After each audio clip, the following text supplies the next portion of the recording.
बिंदास भोजपुरिया के दर्शकों को, बिंदास भोजपुरिया चैनल के दर्शकों को टेक। ब्रिजेश जी, किस फिल्म की डबिंग हो रही है सर यहाँ पर? सबसे पहले तो मैं बिंदास भोजपुरिया चैनल के दर्शकों को बहुत बहुत नमस्कार करता हूँ। और आज मैं जिस फिल्म की डबिंग कर रहा हूँ, ये बहुत खूबसूरत फिल्म बनी है। फिल्म का नाम है शोला और शबनम 2। और आज मुहूर्त का दिन है समझिए, और पहला एक्टर मैं ही उसे डब कर रहा हूँ।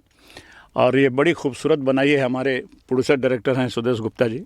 बहुत स्वदेश जी ने बहुत अच्छा काम किया है। आपको ये पिक्चर बहुत पसंद आएगी। इस फिल्म में हीरो हैं मनोज आर पांडे।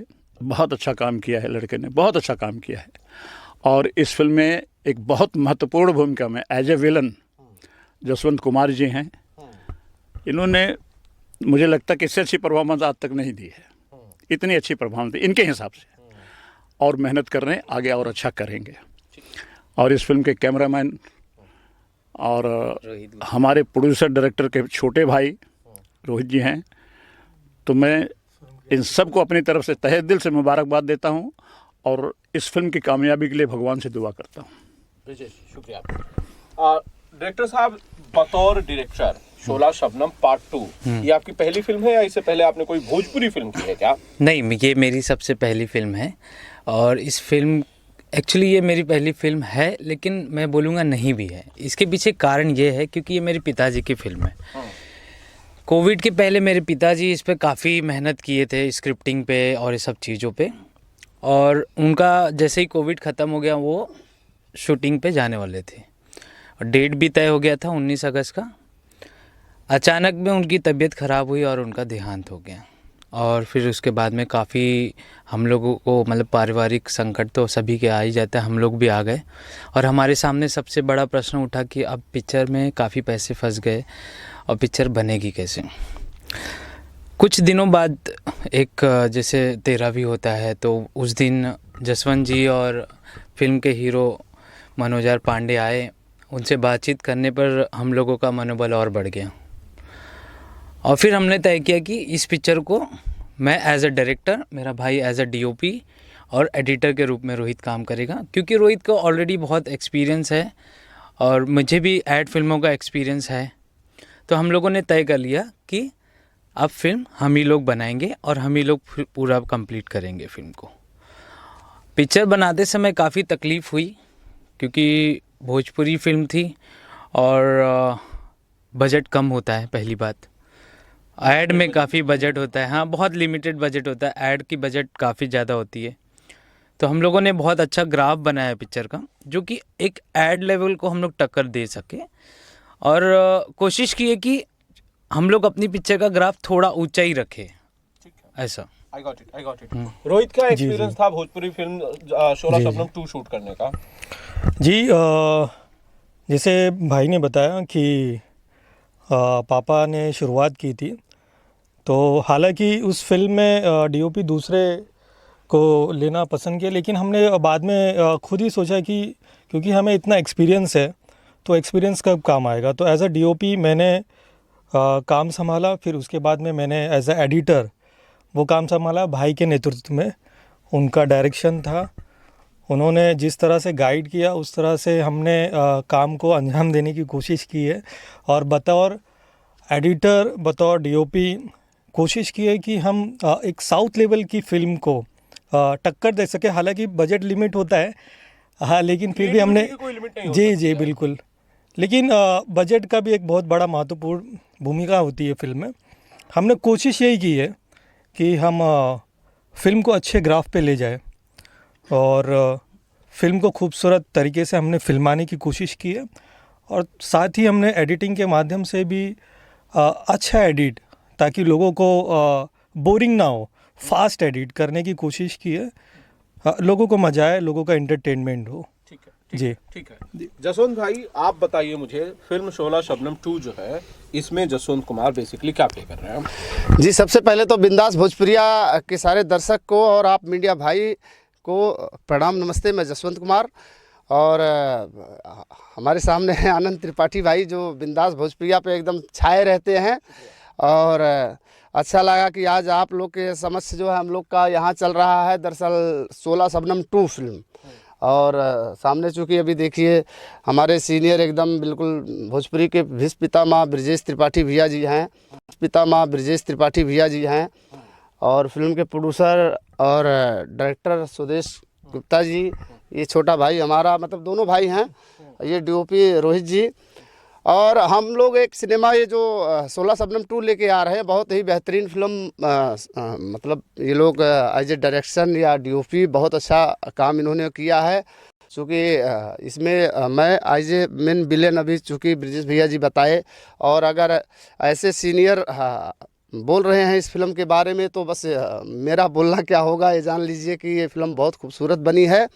और इसके लिए इसको सजाया संवरा जो है, अभी जो बता रहे थे हमारे आदरणीय जो है, जो हमारे आदर्श रहे, मतलब पिता तुल्य बड़े भैया कह लो, कुछ भी कह लो, उनको जो है शिव नारायण गुप्ता जी जो है, उन्हीं के अगुवाई में फिल्म शुरू हुई थी।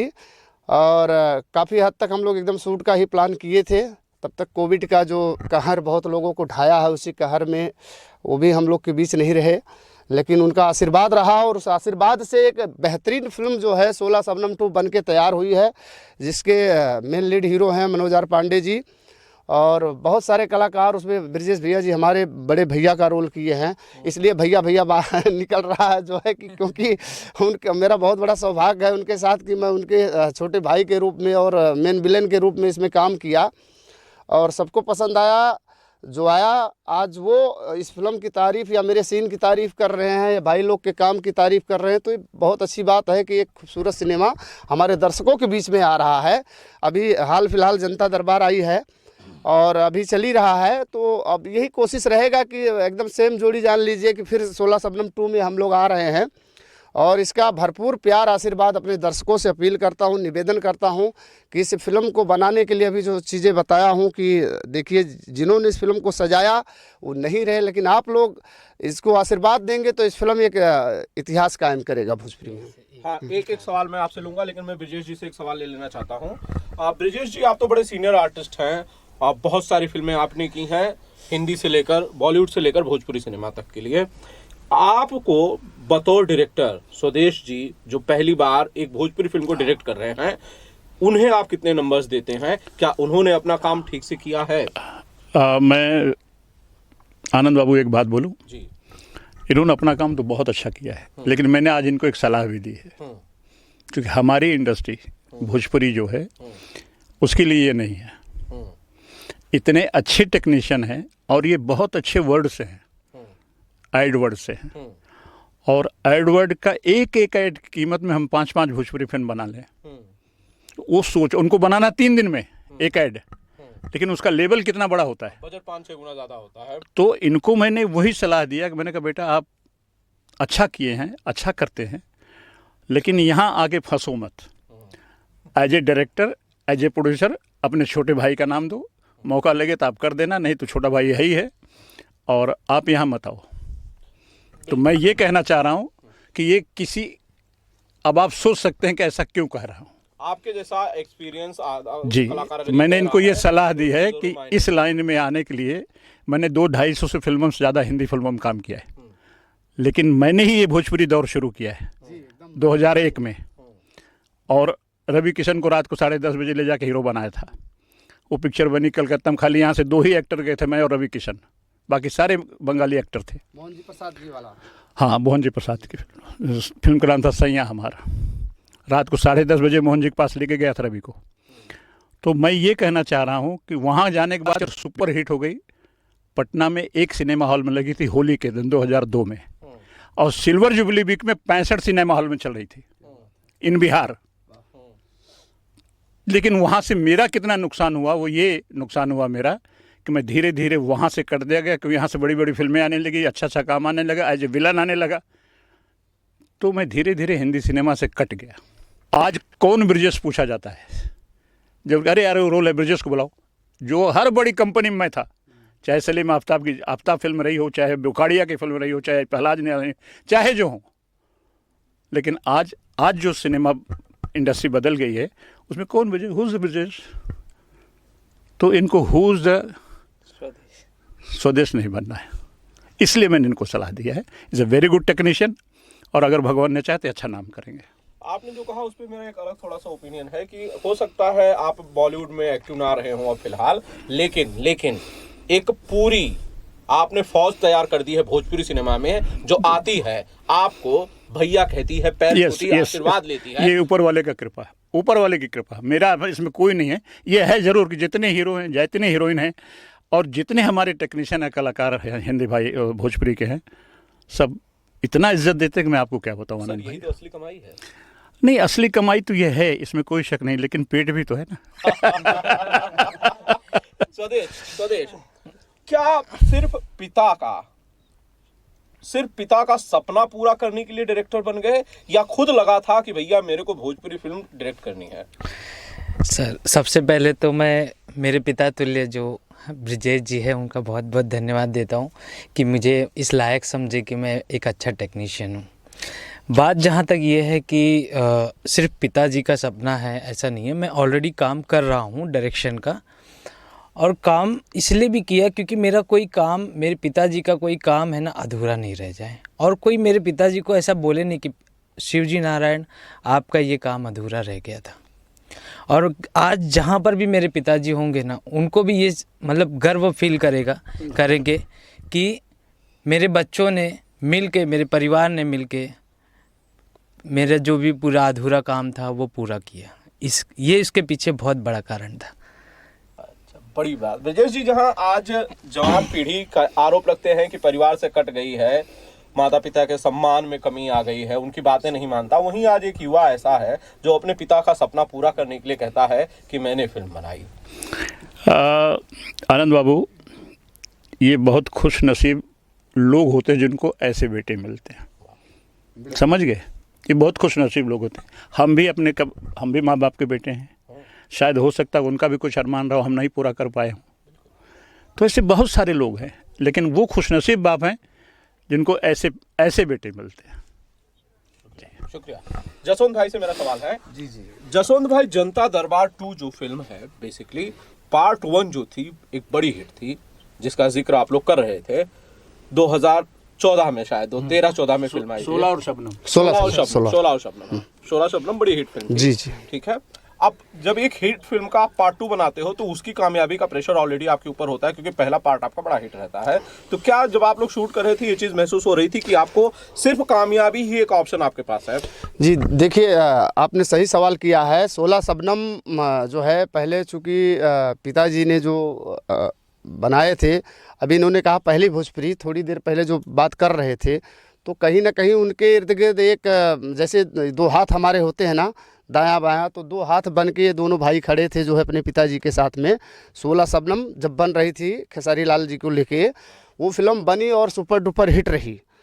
आज उसका पार्ट 2 जो है, अगर टाइटल पे बन रहा है तो कहानी का बेस और ये पूरी मतलब फिल्म ही अलग है।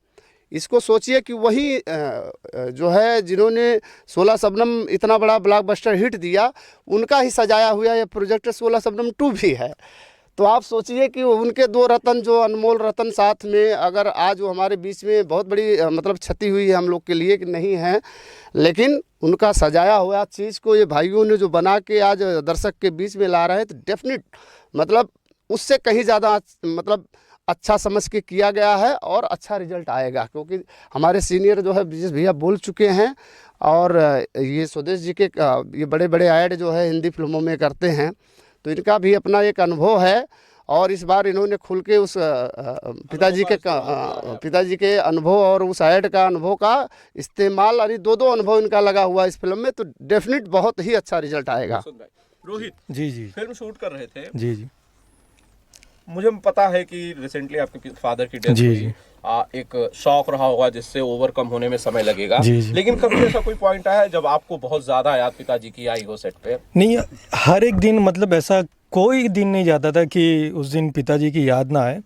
जब भी सीन शुरू होता था तो हम पिताजी की पहले सामने तस्वीर रखते थे, और उनके पहले गणपति बप्पा की, फिर पिताजी की, फिर पूजा होती थी उनकी, फिर हम शुरू करते थे। मतलब आप ही है डायरेक्टर, आपसे ही शुरुआत हो रही है, हम तो सिर्फ एक पहलू है, मतलब जरिया है हम।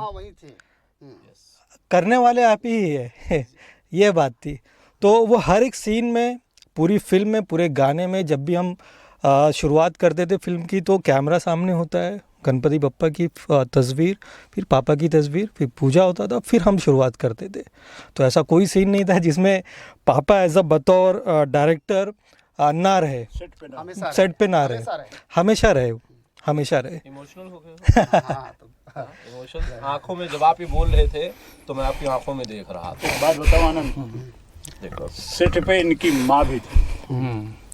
और माँ रोहित, ऑल राइट, कोई नहीं, मैं समझता हूँ, ठीक है। वो पिताजी आपके सेट पर थे, आप इसलिए, ठीक है, कोई नहीं। पिता का सपना पूरा करने के लिए आप लोगों ने एक फिल्म बनाई, तमाम मुश्किलों से ओवरकम होके, तो पिताजी वो थे, उन्हीं की ताकत थी जिसने आप लोगों को ये ताकत दी, ये बुद्धि दी, ये सद्बुद्धि दी कि भाई पिता का एक सपना है, उसे पूरा किया जाना चाहिए। अभी ब्रिजेश भैया ने कहा ना कि ऐसे होनहार लड़के सबको मिलने चाहिए जो सोचिए, और इमीडिएटली ये भी ज़्यादा फर्क नहीं कि साल 2 साल का इंतज़ार करना पड़ा हो। ये बस जान लीजिए कि महीने 1.5 महीने के अंतराल में ही जो है उनके सपने को साकार करने के लिए उनके आशीर्वाद के साथ ये लोग एकदम चल पड़े और उसको पूरा किया गया। तो उनके आशीर्वाद से ही सब हुआ। ये सच्चाई है कि वहाँ डायरेक्टर एज ए प्रोड्यूसर वही थे, माताजी तो मतलब उनके साथ खड़ी थी वहाँ पे, लेकिन उन्हीं के आशीर्वाद से फिल्म बन के और इतनी जल्दी तैयार हो गई। रोहित ठीक हो, इंटरव्यू रोक दूं, ठीक हो, ऑल राइट, कंटिन्यू रखूं। लीजिए ना, बिल्कुल बहुत बड़ी लाइन बोल रहे हैं, उसके बाद खत्म करते हैं। ब्रजेश जी, हाँ, अपने यूपी में एक बहुत बड़ी कहावत है, बाढ़ें पूत पिता के धर में। एक बहुत बड़ी लाइन है, बाढ़ें पूत पिता के धर में और खेती उपजे अपने कर में। आप समझ गए? तो माँ बाप के आशीर्वाद से ही बच्चे आगे बढ़ते हैं, और बाप का दर्जा बाप का है, माँ का दर्जा माँ का है। तो माँ तो भगवान की दया सभी हैं, लेकिन माँ के आशीर्वाद से और पिताजी के रोज़ सामने रख के इन लोगों ने एक फिल्म बना ली, कंप्लीट की। बहुत बहुत शुभकामना आप सबको, बहुत बहुत शुभकामना। बहुत। और ये ब्रजेश जी, मैं समझ रहा हूँ ये एक फिल्म नहीं है, इन लोगों का एक सपना बहुत है, बड़ा इमोशन है इससे, सपना है। बहुत बड़ा इमोशन। ठीक है, वो भावनाओं से जुड़ा हुआ है कि पिताजी नहीं है और उनके उस अधूरे काम को हम पूरा करेंगे। मुझे लग रहा है ऑडियंस भी, मैंने इससे पहले आपको बोल दिया ना बिल्कुल, कि सबको ऐसे बच्चे नहीं मिलते। बस आप लोगों को शुक्रिया। मुझे खाली आखिरी में मैंने कुछ शब्द मेरे पिताजी के लिए लिखी है। हाँ, अभी आज ही लिखा हूँ मैं आपको सुनाता हूँ।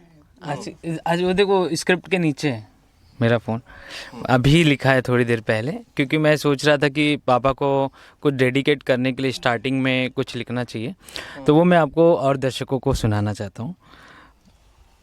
रोहित एकदम इमोशनल बेचारे, थोड़े से पिताजी के ख्यालों में, यादों में शायद खो गए। ठीक है, बट हाँ। चलती फिरती जिंदगी मानो थम सी गई, होनी से ये कैसी अनहोनी हो गई, हंसती मुस्कुराती जिंदगी रोनी सी हो गई।